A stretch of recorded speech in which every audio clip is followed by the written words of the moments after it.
इस चंद्रशेखर की बात आप कर रहे हैं, मैंने उनको जब तुगलकाबाद मंदिर के अंदर वो बंद हुए थे, उन 98 लोगों में छुड़वाने वालों में मैं अमित शाह से मिलकर उनको छुड़वा कर आया था। इसके विरोध में तो मायावती भी थी। देखिए, हमने कहा मायावती अगर मंदिर बनाती तो हम उनका बात करते, मंदिर हम बनाए, राजनीति मायावती करे। वो कल तक थी दलितों की बेटी थी, आज वो दौलत की बेटी बन गई।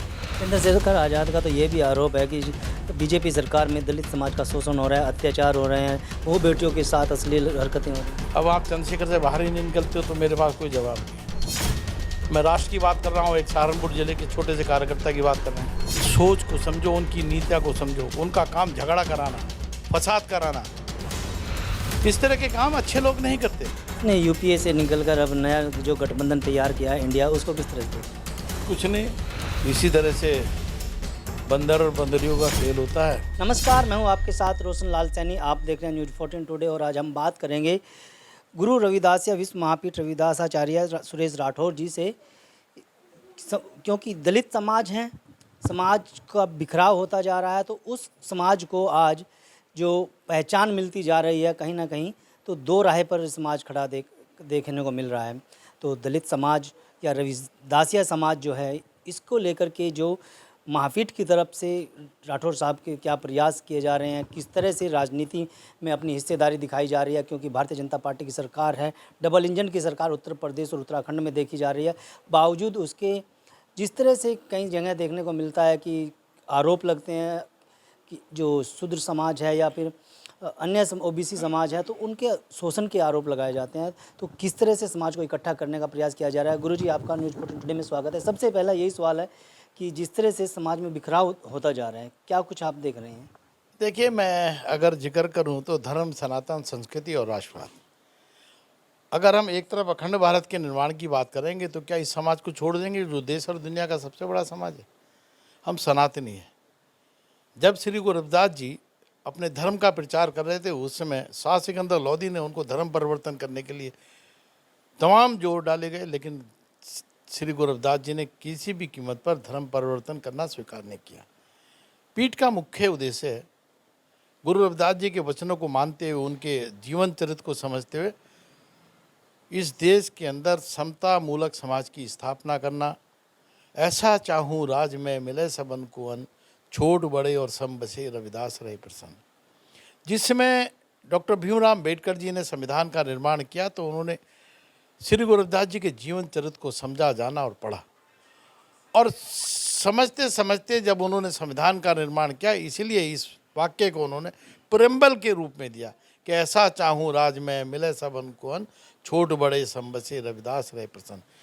इसका हम जितना गुणगान करते हैं, वो ऐसा एक राज्य चाहते थे, देश चाहते थे जहाँ किसी प्रकार की कोई कमी ना हो, ना खाने की कमी हो, ना मकान की कमी हो, किसी प्रकार के भंडार की कोई कमी ना हो। तभी तो उन्होंने कहा कि तो ही मोही मोही तो ही अंतर कैसा, कनिक कटिक जल तरंग जैसा।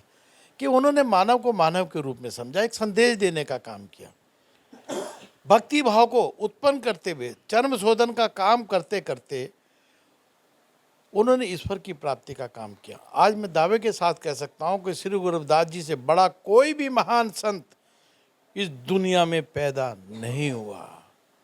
मेरा जो गुरु थे वो दुनिया के सर्वोच्च स्थान पर रहे।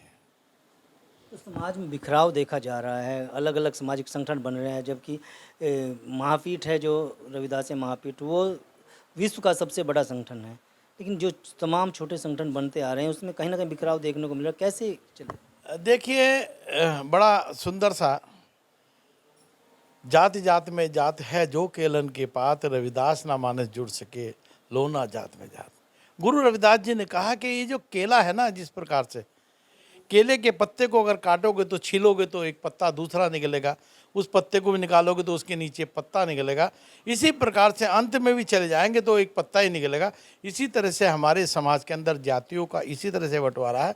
हर जात में जात है, हर थोड़े 10 मील पर 20 मील के ऊपर जाकर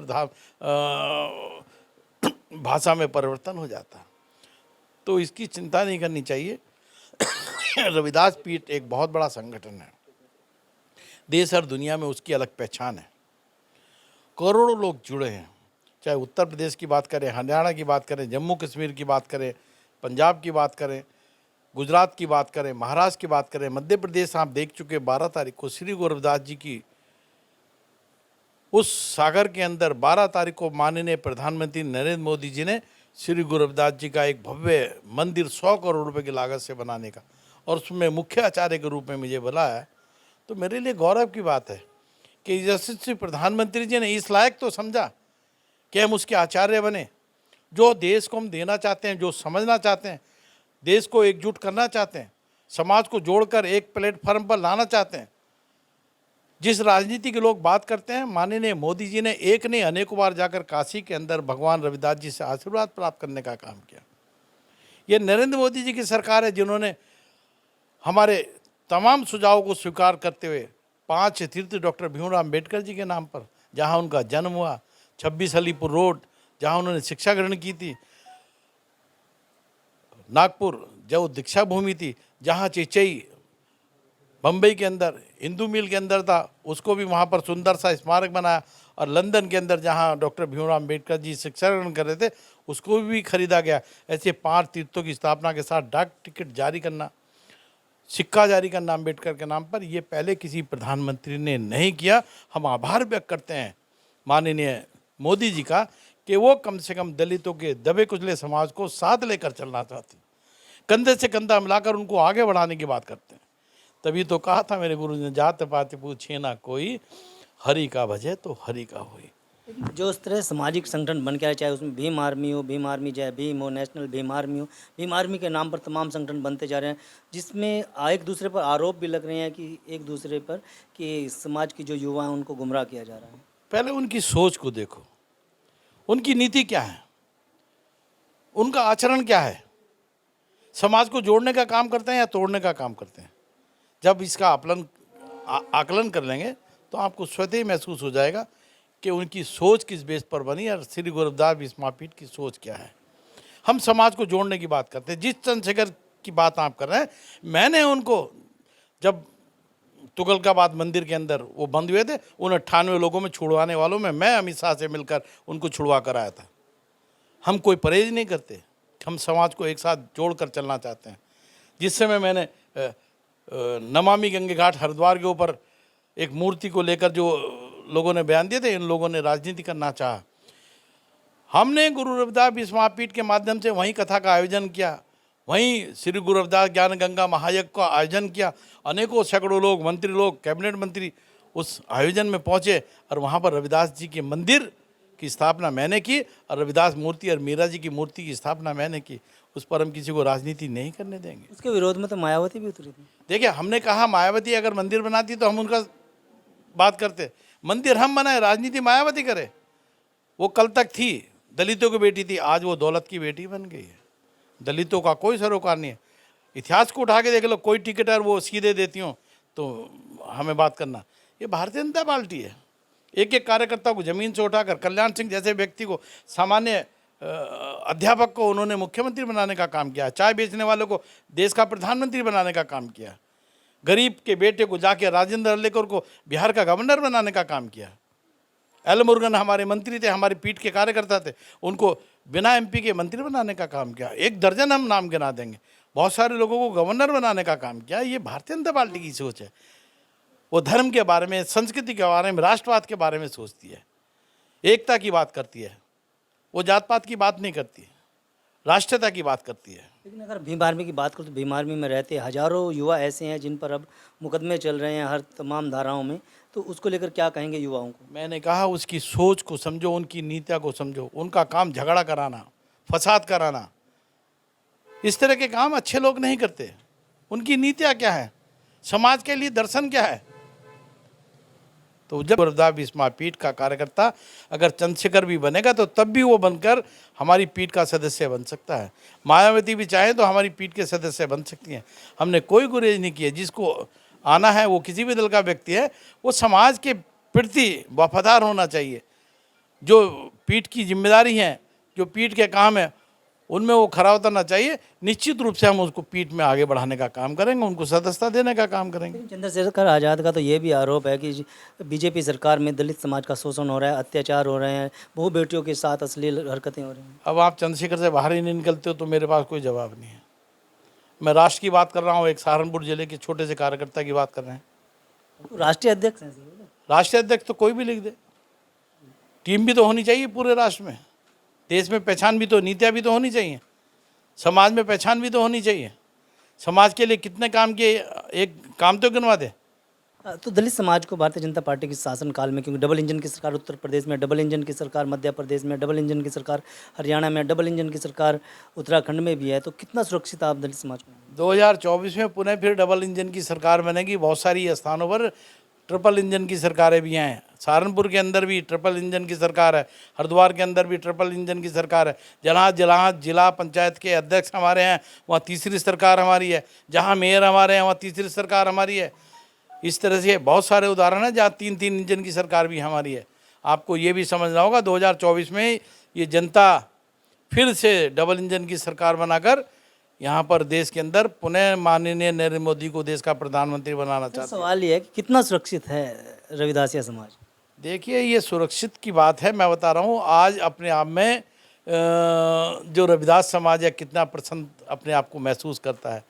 आज मंत्रिमंडल की लिस्ट को उठा के देखो, अगर मैं नाम गिना दूं तो डॉक्टर भीमराव अम्बेडकर जी के बाद अर्जुन राम मेघवाल को पहला कानून मंत्री बनाने का काम किया। देश के अंदर पहला कानून मंत्री भारतीय जनता पार्टी की सरकार माननीय नरेंद्र मोदी जी ने अर्जुन राम मेघवाल जो प्योर जाति से चमार हैं उनको बनाने का काम किया। ये हमारे लिए गर्व की बात है। संविधान जुगतु हैं, लोग राजनीति करते हैं, घिनौनी राजनीति करते हैं। हम घिनौनी राजनीति का जवाब हम घिनौने उससे नहीं देंगे, हम शालीनता से देंगे, सौम्यता से देंगे।